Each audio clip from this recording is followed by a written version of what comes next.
Make sure we're all turned on. There we go. All right, I'm going to call this meeting to order. Call the roll, please. Councilmember Roberts. Here. Councilmember Clark. Here. Councilmember Graves. Here. Councilmember Saper. Here. Councilmember Tull. Here. Councilmember Smith. Here. Councilmember Clevenger. Absent. Here. That kind of messed me up. Zach, I will let you lead the Pledge of Allegiance this evening for that. I pledge allegiance to the flag of the United States of America and to the republic for which it stands, one nation under God, indivisible, with liberty and justice for all. There we go. Here's your going away. Thank you. Okay, next up's approval of the agenda. I'm going to ask that number 22 be removed at the request of the city councilor. Is there a motion to approve the amended agenda? Move to approve? Second. All in favor, please say yes. Yes. Opposed, no. Motion carries. Comments from the public? Seeing. Now's your time. Gosh. Good evening. My name is Mary Ulmer, and I've lived in Northtown for over 40 years. And I'm happy to say this is only my second time to make a comment in front of City Council, so I'm obviously very happy with my city. I have a comment regarding an item on the agenda tonight that I contacted Councilman Graves about, the block party grant. As you probably all know, a few years ago, the city established a block party grant of $200. My block has had several summer block parties, and through these, I've gotten to know not only every neighbor on my block with contact information, but surrounding blocks as we invite our surrounding neighbors. It's where I've met past council members, present council members. It's provided an opportunity for the police and firefighters to attend and interact with residents, and gives the kids a hands-on experience with the fire engine. They love it. Our annual block party has made us, I think, a safer, stronger, more informed, better community. While the $200 has been great and much appreciated, it's still left us short of funds, with several neighbors making up the cost. And just keep in mind, it's not for just the 23 houses on our block, since we invite the surrounding blocks. So the amount we spend on food, bottled water, paper products, charcoal, ice, and everything else needed for a large picnic, it did not leave enough for other picnic-type foods, not even soda or entertainment. And as you know, the price of everything is increasing. I would like to ask on behalf of my neighbors and all Northtown residents for you to consider an increase in the grant from the existing $200 to $400. And just please consider, not all residents use or are able to use the amenities we have, the great ones, the library, the dog park, the splash park, Mackin Park, the bike lanes. This would be a nice summer perk, much appreciated by the residents, especially since we're finally seeing an end to COVID. So I'd appreciate your consideration. Thank you. Thank you. Further comments from the public? Seeing no one else but Tom here, we will move on to the consent agenda. Is there a motion to approve the consent agenda? Move to approve. Second. All in favor, please say yes. Yes. Opposed, no. Motion carries. Next item, please. Item 13, auditor's presentation of fiscal year 2020-2021 financial statements.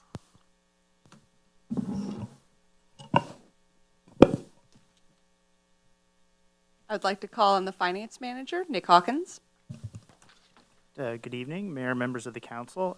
Tonight is a presentation of the city's audit for the fiscal year ending September 30th, 2021.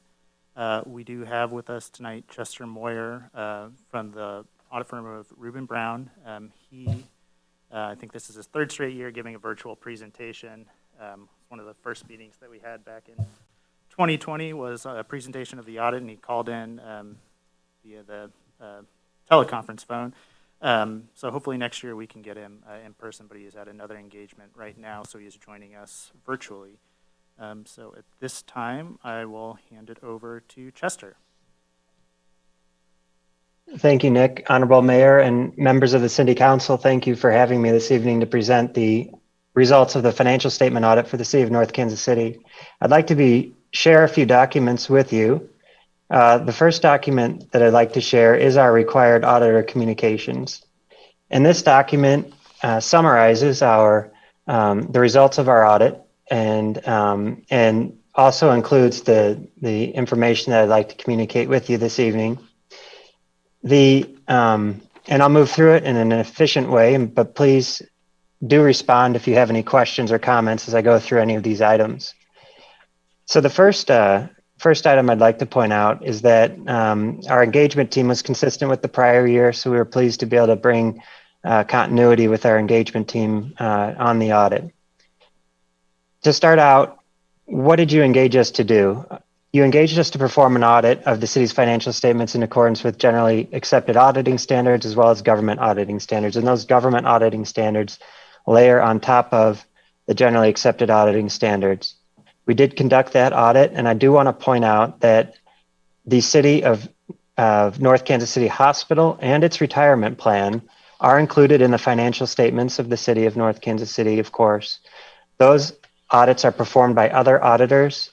Those are not audited in accordance with government auditing standards, and those also have different year ends than the city, yet their financial statement is still included. So the accounting does allow for that circumstance. We did issue an unmodified or clean opinion on the City of North Kansas City's financial statements. That's the highest level of opinion that we can offer. It's considered to be a clean opinion on the city's financial statements. And we did also issue our report on government auditing standards, that's commonly referred to as the management letter. The planned scope and timing of the audit, we did perform the audit according to the planned scope. The timing of the audit was a little bit later by a couple of weeks than what we had anticipated, and that was primarily due to constraints on management related to the pandemic. We do point out to you also as members of governance any new accounting standards that would have been required to be implemented during the year that the city implemented would have affected the financial statement presentation. And there was one new accounting standard this year called GASB 84 fiduciary activities. The way that would have impacted the city is presented in an uncorrected misstatement in the financial statements. Basically, it would have required the city to consider presenting funds that are held within the general fund in a separate custodial fund because they're really held for the benefit of others. So that would move about $200,000 of cash out of the general fund and into a separate custodial fund. The city determined that that is not material to the city's financial statements, and we concurred. So we present it to you as an uncorrected misstatement, noting that it does not need to be reported, but we still do present it just to track it. The financial statements do include estimates. Some of them are significant. We have them listed below that are the more significant ones around depreciable lives of assets, but also in particular, the pension plans that the city reports have significant estimates from the actuaries as well as the fair value of the investments included. We did evaluate all of those estimates and deem them to be reasonable in relation to the financial statements as a whole. As far as the financial statements disclosures, we do highlight a few that we consider to be a little bit more sensitive than the other financial disclosures around deposits and investments, gaming rent revenue, and the retirement systems and pension plans. We are required to report to you if there were any difficulties that we encountered in performing the audit. And we did want to point out that management provided journal entries to update the trial balance during the course of the audit. That is part of what extended the timing of the audit beyond what was expected. We're required to also report to you any corrected and uncorrected misstatements. I did identify to you the potential to implement the GASB 84 custodial fund presentation differently. That would be considered an uncorrected misstatement, so we already covered that. We did have one adjusting journal entry. That was for an item that was accrued twice by management. We did identify that during the course of the audit, so that adjusting entry reduced that double accrual to be just accrued once. We also noted that there was a disbursement prepared twice for this. However, that second disbursement did not actually leave the city. The city did catch that and voided the check promptly, and it never left the city. So that adjusting journal entry is also included in our management letter, which I'll cover at the conclusion of tonight's presentation. Yeah, 1 second, we have a question here. I do have a quick Councilmember Yes. Clevenger. Can you, Honorable Mayor? yeah, this is Councilmember Clevenger. Just a quick question. When you're talking about the custodial account and the 200,000, can you kind of break that down again about how that occurred or what that's for? Sure. Yes, Councilmember Clevenger, thank you for the question. The GASB in this current year said that basically they wanted governments to pay more attention to and elevate items that are held within the government's financial statements and present them separately if they meet the criteria for this new accounting standard, meaning if the city is holding funds that are not really for the benefit of the city, they're being held for others. The GASB, the financial accounting regulatory body, would say those should be presented separately. So the items that are included in that journal entry, or that past journal entry, are items that the city is holding for others. However, the quantitative amount is not such that it is presenting the financial statements in a manner that would affect the users of the financial statement. It's just not material. It's kind of the definition of materiality. So while it would meet the criteria to be presented as such under GASB 84, we don't believe the misstatement, and management does not believe the misstatement is significant enough that it would mandate the presentation to be separate. Okay. So it just, with this uncorrected misstatement presentation, we're just elevating it in a sense, saying, hey, it's out there. If this balance gets larger, we probably want to revisit it. If it gets very large, we definitely want to present it separately. But for now, it's just kind of in the background, and the city will continue to track it. Thank you. Maybe you or staff can tell us, when you're saying about holding money for others, can we get like a real world example of like what you mean by that, either staff or you? I can take that one. So there are a couple of training funds that we have. Usually we get the revenue from municipal court tickets. It goes into a restricted fund, which is what we hold it in right now. And those are pretty small dollar amounts, usually like $1 or $2 a ticket, that then goes into a judiciary training fund or a police training fund and can only be used for that purpose. Probably the biggest amount of that $200,000 is the Crummett charitable fund, so that's where most of that $200,000 number is coming from. We do keep it separate, and we have talked throughout the audit. I think, some upcoming changes that we'll look at, not just these funds, but maybe some other items in the city where it might be appropriate to, instead of holding them in the general fund, create their own funds. And that's something we can do, and we'll continue to evaluate if that's the appropriate step to take. Excellent. Thank you. Councilmember Smith. Quick question on the double accrual. So that's $937,000, nearly $1 million double accrued. When we did, and this is more of a staff question, I guess, when we did our analysis of the water funds, was this double accrual included in that at all? No, this was something that, it was actually a check that happened after the end of the fiscal year. So it wasn't included in any discussion on rates, and really even before we put the check out, just because of where we were in the process when we were evaluating it, we knew that we were going to hold it back, and it was very quickly corrected from a posting standpoint. Okay. I just want to make sure that wasn't part of the ongoing discussion. Thank you. Thank you. That's it on our end. You can keep on the presentation, please. Before Okay. he's got it. Here, Ned, I'll continue if that's okay. Please. Thank you. Okay, so we're also just want to conclude with this, that management makes representations to us. That's the final element of the audit evidence that we received. It really wraps up everything that they have said to us during the course of the audit. And those management representations are included as an attachment to this document. We do comment just to make sure the city is aware of upcoming other GASB pronouncements that would need to be evaluated by the city. The first item would be impacting the city's financial presentation next year. The city would be implementing a new lease presentation, and there are contracts that the city will need to evaluate to identify if they would fit under this standard. So there could be a financial reporting impact to the city for this standard. And the second item would be in not next year, but the year after, in September 30th, 2023. I don't expect that to have a significant impact on the city's financial statements. So the remainder of this information is the representation letter that I mentioned. That's the final piece of audit evidence, the uncorrected journal entry, the corrected journal entry, and then the journal entries that were provided to us during the course of the audit by management. The other item that I wanted to present to you is the management letter. And the management letter is also referred to as the government auditing standards letter. And that government auditing standards letter communicates items to you that we would consider to be control items that warrant the attention of or communication to governance. So there are 3 items included in this letter. I'll go through each of them briefly. The first 2, so this would be the first one, 2021-01, is a repeat of a prior year.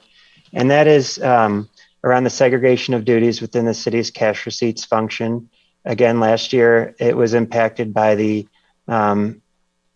pandemic and roles being inconsistent and putting kind of elevating the service to the constituents who need to have the money taken and recorded by the city. So our recommendation is that the city continue to evaluate those duties. We know there have been some great hires made by the city, and the roles are continuing to be evaluated by finance, and we would continue to encourage that. The second item is also a repeat from a prior year, and that is that the city does continue to rely on its external auditors primarily for preparing the GAAP basis financial statements.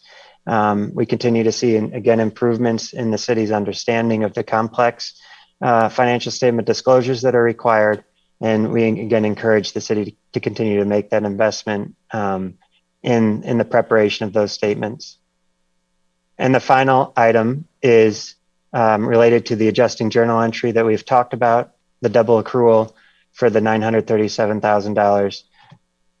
Because we noted that and it was an adjusting entry, it does indicate an internal control deficiency that we're reporting, and an indication that the city should continue to reevaluate that process around doing those accruals at the end of the year. It can be a challenging process, and we want to make sure that it's both meeting its objective and being as efficient as possible at the same time. So those are the 3 items that we had to report to you as a result of the work that we performed related to the financial statement audit. And that really concludes my presentation, and I'd be happy to take further questions from anybody or take any comments. Thank you. Councilmember Toll. Handling of cash came up last year as well, and I was wondering, is that because of our small staff? Are there rules around how many people need to check and double check? Is that something that could be rectified without having a larger staff? I can answer that. I'd be happy to take that first, council member.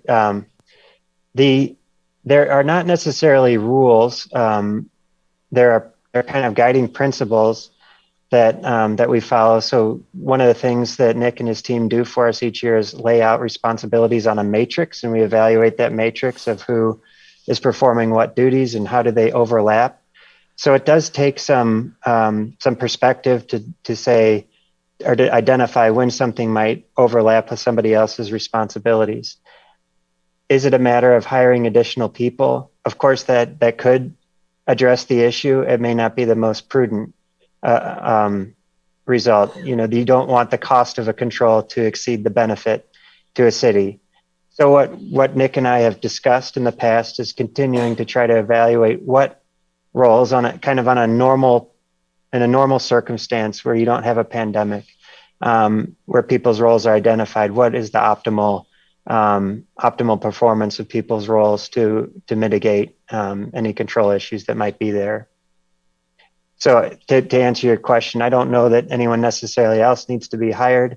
It may involve some changes in roles for people who are already hired at the city. But really, ultimately, it's an evaluation of cost and benefit to the city.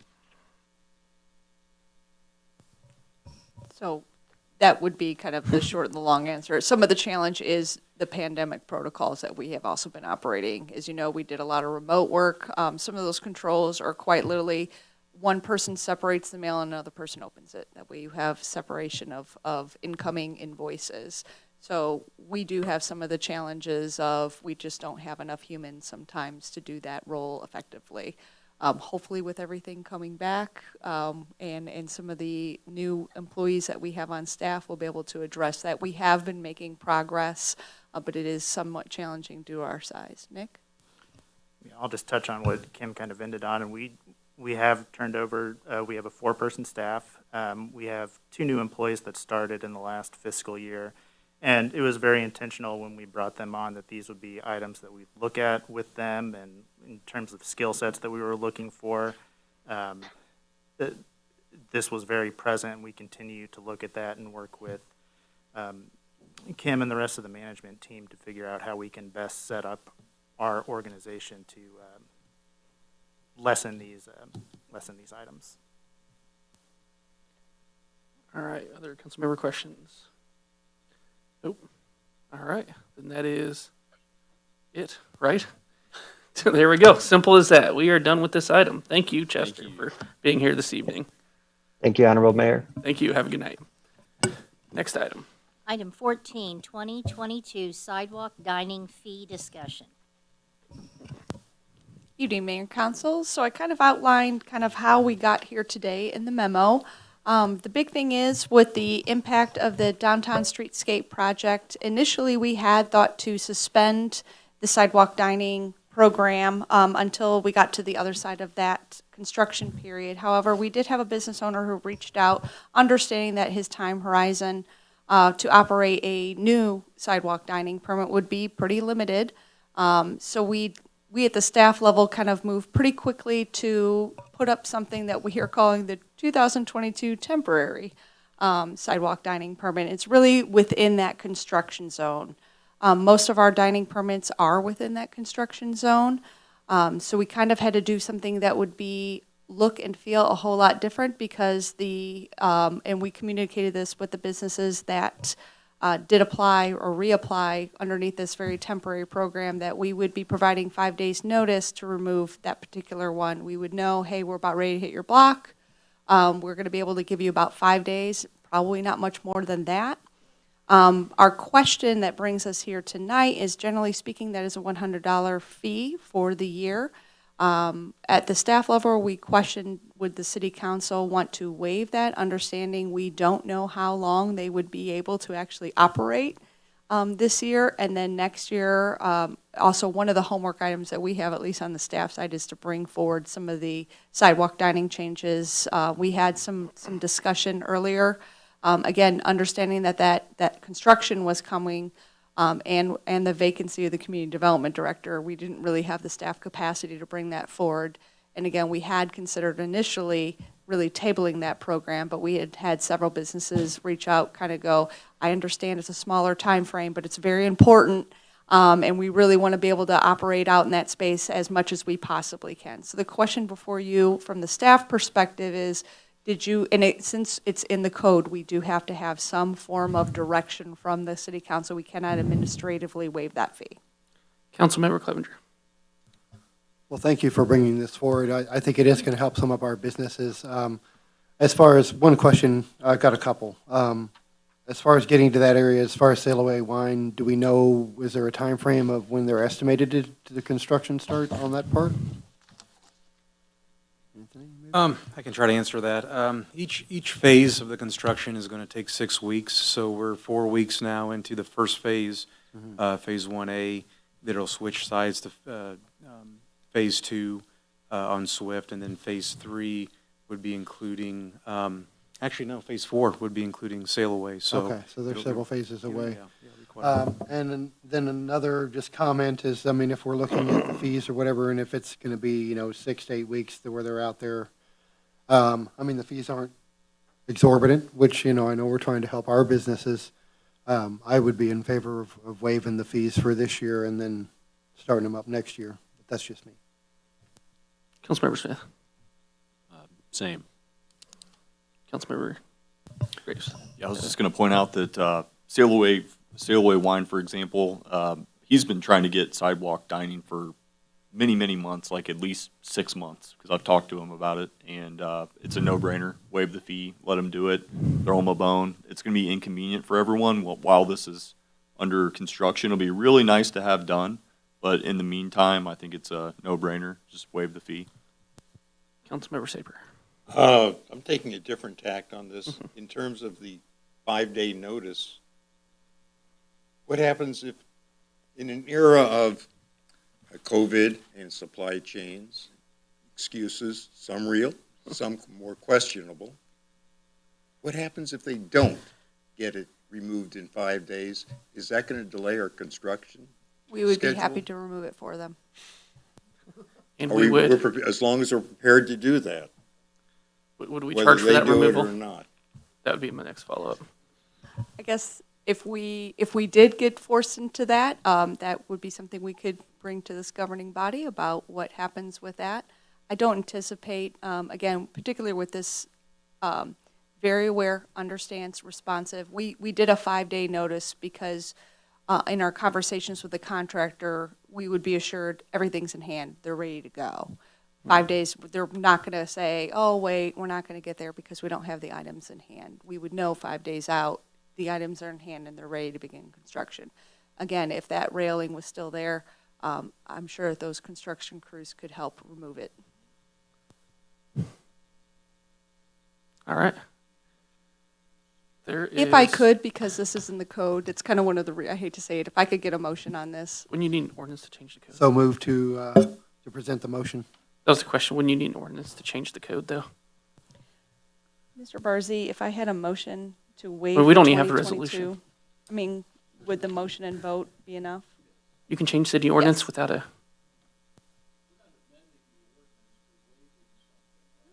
So I move Right, to so I waive make the motion to waive the fees then for 2022. for 2022 only. Second. that's in the ordinances. Okay. I didn't realize we could just waive things. Okay. There was a motion, a second. All in favor, please say yes. Yes. Yes. Opposed, no. Motion carries. Next item, please. Number 15, Northland. Neighborhood Block Party Grant Program discussion. Kim. Councilmember Graves, since you asked for this to be on the agenda, would you like to take it? Yes, I placed this on the agenda for my neighbor Mary, who did a very good job stating why this is on the agenda. I guess this is just a discussion item, and so I would like to go ahead and throw out there that we should increase the block party funding from $200 to $400. I don't think that's a lot to ask. We're talking about something that benefits our entire community, brings people together. It's a no-brainer. I thought I saw Roberts. Yep.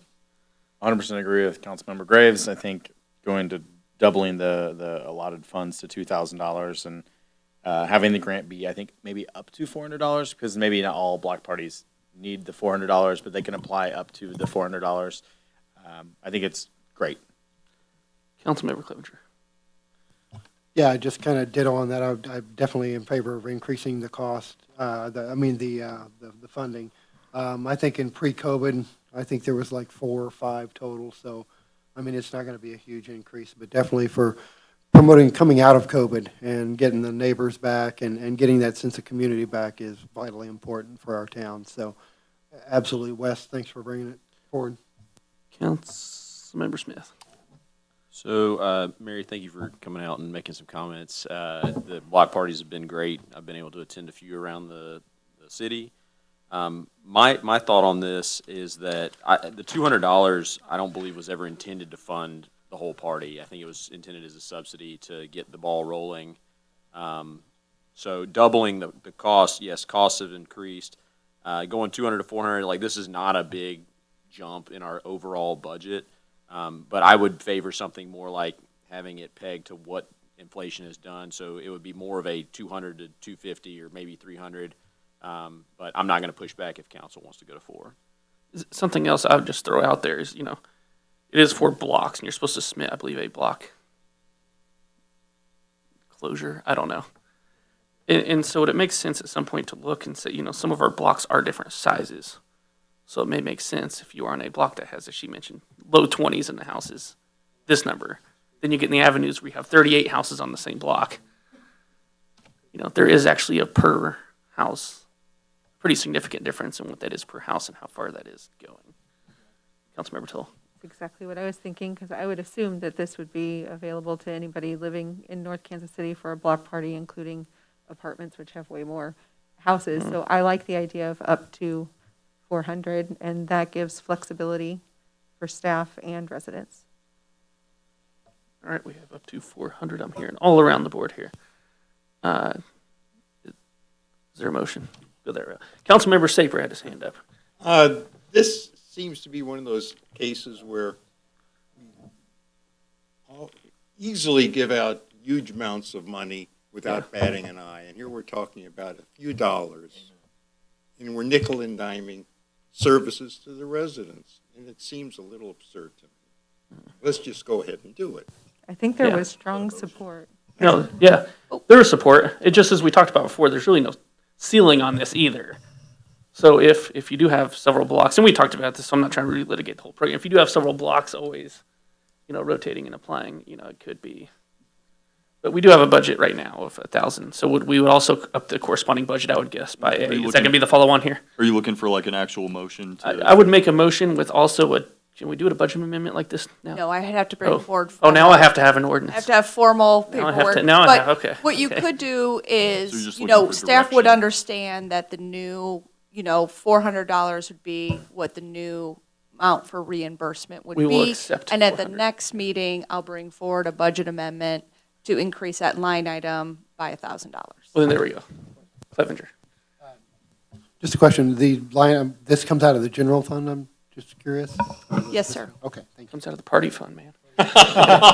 Okay. So we're done. Correct, have yes. direction. So I'll bring forward a budget Easy as amendment at that. your next meeting. Fantastic. And that we understand that the new reimbursable amount will be 400. There we go. Thank you, and thank you, Mary, for coming out this evening. Next item, please. Number 16, budget change from utility truck to lawn mowers in fiscal year 2022, resolution number 22-032. Kim. I'd like to call on the Public Works Director, Anthony Sands. Good evening, Mayor and Council. This item, 16, before you tonight involves switching to items in the Public Works Buildings and Grounds budget. So because of COVID supply chain issues, it's been very, very hard to order any kind of fleet vehicle at this time. So we had a F-350 program this year. It's back ordered for like 18 months, and we have not been able to achieve that. So around the same price in next year's fiscal year, we had 4 lawnmowers budget now, because again, if price increases, we'll only allow for 3. So we would like to switch that from something we can't obtain this year, move that into this year's budget, and then put the truck in next year's budget. Hopefully, the supply chain issues will resolve by then. With that, I'll be happy to answer any questions. There we go. Councilmember Graves. If the budget next year is asking for 4 mowers, but we can only afford 3, can we make do with 3, or do you really need 4? Like, should we actually increase the budget for 4, or can you do with 3? We're going to put the 4th lawnmower in next year's budget. We can make do with 3 this year, and Okay. we're going to add that in next year. Okay. So now we'll be able to mow more of MoDOT's right away. We'll be able to get more of their work done. There we go. Mow and MoDOT. Couldn't throw them out together. MoDOT. Yeah, there we go.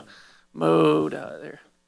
Was that a hand? Yeah, it was. There we go. Councilmember I Taylor. would just like to bring into the discussion part of our strategic plan, which is to grow our green fleet, and to look at local options for electric mowers, which I researched. We do have local vendors that have commercial grade electric mowers. So I just kind of wanted to bring that up for discussion as it is part of our strategic plan.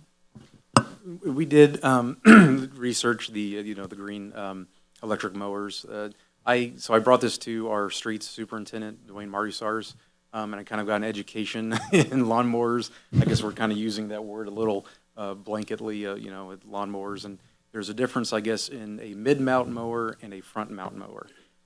We are replacing 3 front-mount mowers, And as I understand it, it's been explained to me, the difference is that these mowers actually have front attachments. So in the sense where you and I think of a riding lawnmower with the blade under the middle, between the two axles, these actually have the mowers out front, and those can be taken off. And Dwayne has programmed his maintenance program as, being able to exchange different accessories to these mowers. So we did look to see if there was any front mount electric mowers available, and none that we could find. So, but when the mid-mount mowers, start to phase out, that's something we can start to look at. So I was wondering, since it is, and this is beyond you, Anthony, but since it is part of our strategic plan, and we usually get things at the finished, we're ready to buy, approve it, sort of thing, I would like to look at having a more formal plan for making green replacements, because we do know it takes some forethought and some planning. So I was curious as to whether or not it would be beneficial to come up with a list of all of the vehicles we have with combustion engines, when we think that they're going to, when their life expectancy is up, we kind of have a routine, knowing that replacing with green may cost more, so we may slow down on the number of vehicles that we're replacing every year, so that we have a real concrete plan for implementation. I will say, in anticipation of this conversation, I did briefly address this with Kim earlier today. And so once we get Michael on and we get going, I think we'll start up on some sort of inventory. Yeah. And then try to look Because for, I think when yeah. it's time to approve the purchase is too late. And, Yeah. and as we all know, making the strategic plan, there are like 5 million things we would all love to do. And this is one of the things that actually got flagged by everybody. But in order to make it happen, we do have to make choices, and we have to have a plan in place ahead of time to do that. I was told she'd have it done next week. No, I'm just kidding.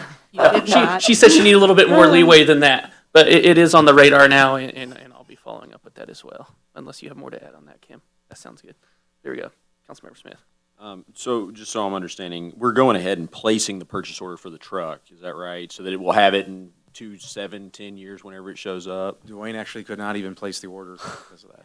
They're not even taking orders right now. We Okay. have that complication with several of our pieces of equipment that they won't even take our order right now. Wow. Okay, so we're just making do with the 2004 model for now? Okay. Second question on that. So to Councilman Gray's point, if we're looking at 4 mowers and we're putting the 4th one in next year's budget, it's only going to be more expensive. So would it make more sense, if we need the 4, to go ahead and move it up?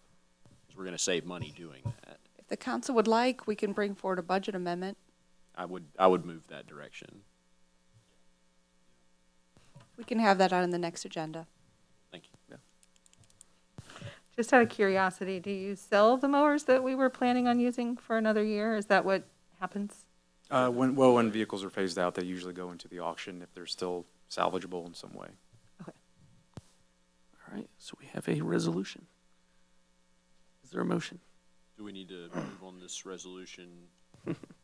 How does that work if we're going to change it? And I do believe because of the change, I might need to bring forward a clean version for your consideration at the next agenda.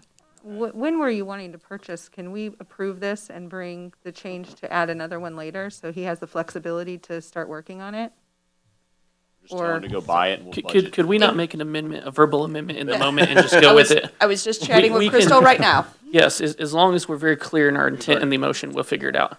Our numbers guys got it. Remember, we just had our audit, so we're Yeah. really on our P's and Q's. Yes, yes. So make sure all the necessary words come out in your motion, whoever makes the motion here. So what? What would you like to hear us say? Give Anthony just 1 second. We're going to do some math on the fly. Yeah, this is. Oh, he doesn't have. 51 by 3, right? Plus that number? Well, we could, yeah. Oh, sorry. No, please step up. Step up. Of this project, I mean, you could add a fairly round number to it. We're not going to spend over the amount we have, whatever the four mowers would cost. We're not going to use that authority for anything else. It'd be except for the 70,000 four would be a good round number. So okay. It would be to up the budget authority on this to, 70,000. if someone would make a motion to that. I move that we increase the budget authority up to 70,000 for the purpose of purchasing mowers. Second. Crystal clear? Crystal clear? All right. All in favor? That was the next part. I want to make sure the motion was clear to you as well. Okay, all in favor, please say yes. Yes. Yes. Opposed? No. The motion carries. Thank you.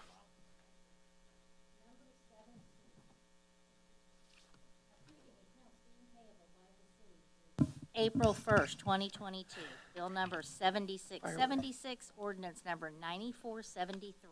First reading. Second. First reading. All in favor? Yes. Yes. Opposed?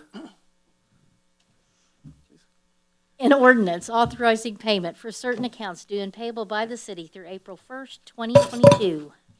I move that bill number 7676 be placed on second and final reading and passes ordinance number 9473. This time I'm ready. Call the roll, please. Smith on the second.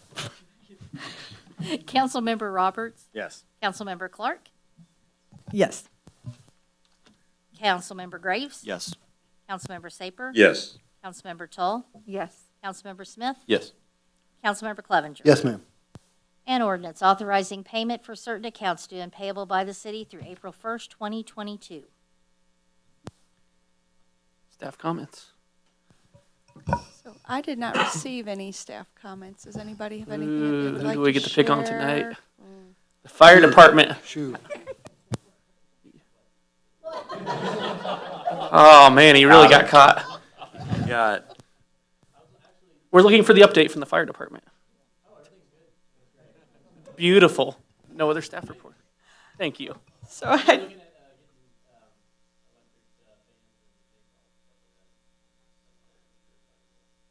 See, we did have a good update. That's I very appreciate the exciting. update. Thank you.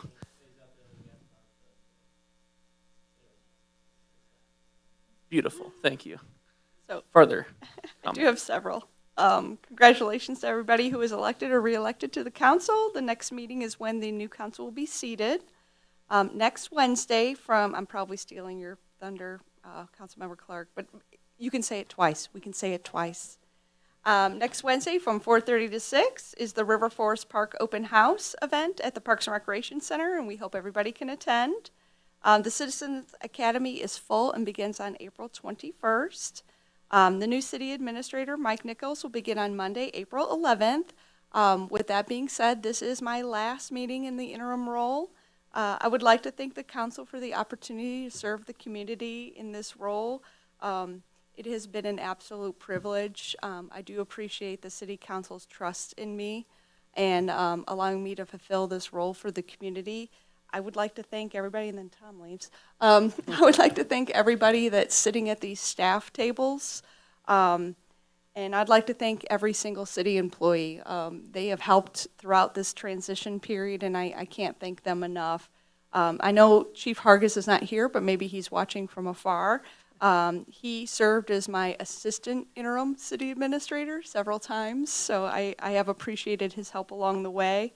You guys have heard me say this often, but I don't think it gets said enough. North Kansas City, we have an amazing, dedicated staff of public servants that go above and beyond every day, and it is truly an honor to serve with them. So I appreciate you guys' assistance and all of your grace with me throughout the way, and here's moving forward. Thank you. Thank you. Councilmember Roberts. Wow, I'd hate to ever be here for your goodbye because that was just like I think a normal thank you, and we're all crying now. Kim's, you're staying, right? Thank you, Kim, for almost 8 months of dual duties, at least 10 months. I don't know what time is. I was counting. Yeah. Yeah, 10 months, Feels like 4 7 days. years, but- Yeah, thank you for for bearing with us as we elongated that process. Thank you to Zach for founding the city. I think you've been here so long. I don't know. I hope you enjoy your retirement from the city. And I'm excited about Mr. Matt Brandner being the new Director of Liquor Control. I've worked with him for almost 10 years on and off in Kansas City and North Kansas City, and the state of Missouri. He's a tremendous asset. And it goes further to what you were saying about our staff, and Matt is a terrific individual. Councilmember Clark. Yeah, echo most of that. Thank you so much, Kim. Your leadership's been great. I'm going to miss you in that chair. It's going to affect me. but I'm glad you'll be moving over one seat. I'm going to plug this because it's so fresh for information. Community meeting for River Forest Park is next Wednesday, April 13th, 4:30 to 6. I don't want people to miss it. I want you to show up. We need your input. This is one of those meetings where you're invited and you get to have a say, so please show up. And where is it? It's at the North Kansas City Parks and Rec Center. Thank you. Don't show up at River Forest Park. Nobody will be there. One person in my neighborhood did do that. And then she rode her scooter all the way to the Parks Center, which was amazing, from Ward 4. We're awesome. That's it. Thank you to city staff. Yeah, everybody's amazing. So incredible. I feel like I haven't seen you guys in so long. Just like the beginning of whatever month that was last month. But happy Easter. Thank you. Councilmember Graves. First of all, I want to thank Kim. I know firsthand how you really work your butt off down here, and I hope that now that we have a city administrator coming in and you can relieve yourself of that interim role, I hope that you can spend some more time with your family, because I know how many hours that you've been putting in. I'm appreciative of that. Secondly, I want to thank my neighbor Mary for coming out, and I tell people all the time that if you have an issue, come talk to me or come talk to Tony. And Mary reached out the other day with an issue. We put it on the council agenda and we took care of it. So we really are receptive to issues that are happening in the community. And so if you have something that concerns you or you want to talk about, just reach out to me. I'm available. And then third, super excited about the Royals. Bobby Witt Jr.'s debut is tomorrow. Zach Greinke is back on the Royals, and tomorrow's opening day. So enjoy that. Thank you. Councilmember Saper.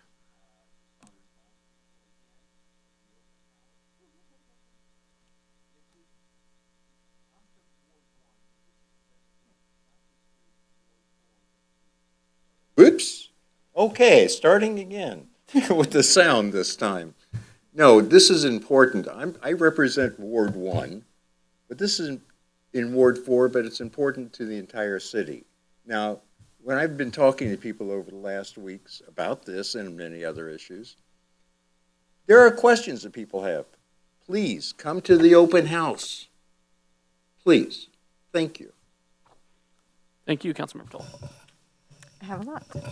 I wanted to say thank you to Mary as well for coming forward and speaking. I've been to several of neighborhood parties as well, and I do think they're wonderful. And I also want to thank you because by coming and talking, I assume you're one of the party planners, and every party needs a planner, and that is a very overlooked thank you. So thank you for doing that. Nick, I'm sure it was hard to see so many man-hours summed up in 10 minutes, but we do know how much work you put into this. It's a lot of work, so thank you. We appreciate all that you do. Chief Freeman, I'm really excited for the creation and implementation of the tiered system. I think it's an excellent scaffolding of support that we can offer our community, and we'll have excellent results. So thank you for all your work with that. Kim, you were so gracious in your speech of stepping down. I think it kind of glosses over the reality of you doing 2 jobs for a very long time. And you did it well, and you did it with a smile. Don't know, like, if you close the doors, how you let loose, but you did such an amazing job for us and for the city. I don't know that the city really knows how many extra man hours you had to put in to make it happen, but it was a big deal, and we all up here, we all understand and really appreciate that. And then creating a concrete plan for making our dreams of a green fleet come true. I'm excited for that because it is something that the whole team came together and everybody identified as being something that we wanted to do. We just can't get there without having a concrete plan. And I know that we do already have a plan of when we want vehicles replaced, so I think this is a good way to make those goals actually happen. So thank you. Councilmember Smith. So I want to offer congratulations to the new school board member and the continuing member. Very excited about that outcome. I also wanted to make it clear that I put a post out on social media recently talking about apartments going into Mackin Park. That was an April Fool's joke. It was, I just want to make that abundantly clear. I am still getting texts and messages about that. So that was a joke. We are not annexing a third of the park to put in apartments. And then finally, I want to commend Councilmember Graves on running point at replacing a bike that was stolen, going to Walmart, picking it up, and delivering it to the little boy who had his bike stolen. So great job. And if you have something like a bike, or if somebody you know has one sitting out, let them know, hey, go ahead and put that behind the house or lock it up. Keep it safe. That's all from me. Kim, it's been fantastic working with you, but you're not going. I still got all kinds of things. We'll keep you busy. We'll keep you. Oh, no, it's his last meeting. Yeah, he's done.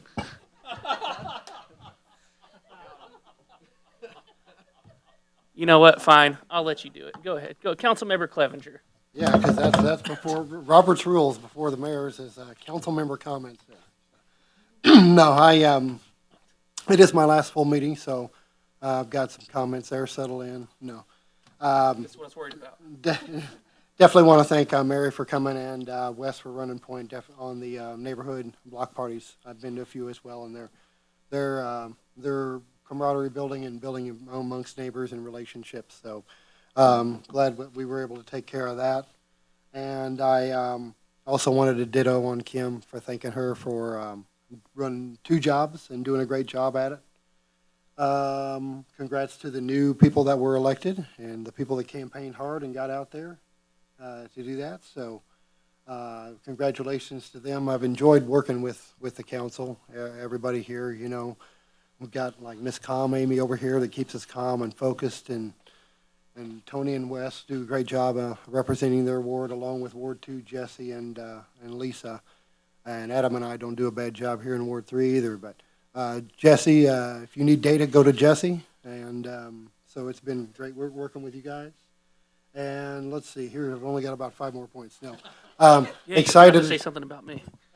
Well, the mayor, the good leadership by the mayor. There you go. You're doing a good That job. felt forced, but okay, I'll take it. And I'm excited to start the new chapter in my life with a new job. I'm going to be starting with the NKC SWAT team, so I'm excited about that. Thank you. I got to talk to some members of this police and fire personnel board here. That's me. I have nothing left. No, it's great to have Ravenwood Elementary out here. Again, Kim did a fantastic job leading the group of 4th graders and a very interactive Government 101. And then thank you to the fire department and police department and public works. Everybody came out and they all got to do the touch a truck and do the thing. They had a blast out here. So, thank you to all our staff from top to bottom. I mean, you guys do a fantastic job, and that's what keeps us going, every single day. And why our residents love, a lot of things going on, and the services and the way they're provided. We just have such a great staff taking care of a lot of that. So I appreciate all your work. So thank you. And with that, we'll go to number 21. Okay, first, can I just point out, too, that while Kim was doing 2 jobs, for a while she was doing 3 jobs. So just want everybody to realize that there was a little bit of time in there when she was doing 3 jobs. And she does have less hair, because I have seen her with the door shut and pulling her hair out. So That's usually when I'm done after I leave. that's right after the mayor leaves. Yeah. Just kidding. No, every time the phone rings and I'm calling. Okay, item 21, consideration of a request to hold and recess into an executive session as requested by the interim city administrator to be held on this date on a real estate matter pursuant to Missouri Revised Statutes, Section 610.0212. Move to approve. Second. Call the roll, please.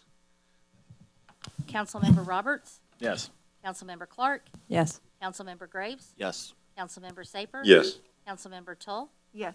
Councilmember Smith? Yes. Councilmember Clevenger? Yes, ma'am. All right, for everyone watching at home or watching on Channel 2, the feed will cut off, but no further business and no further votes will be made after this. Thank you. Have a good night.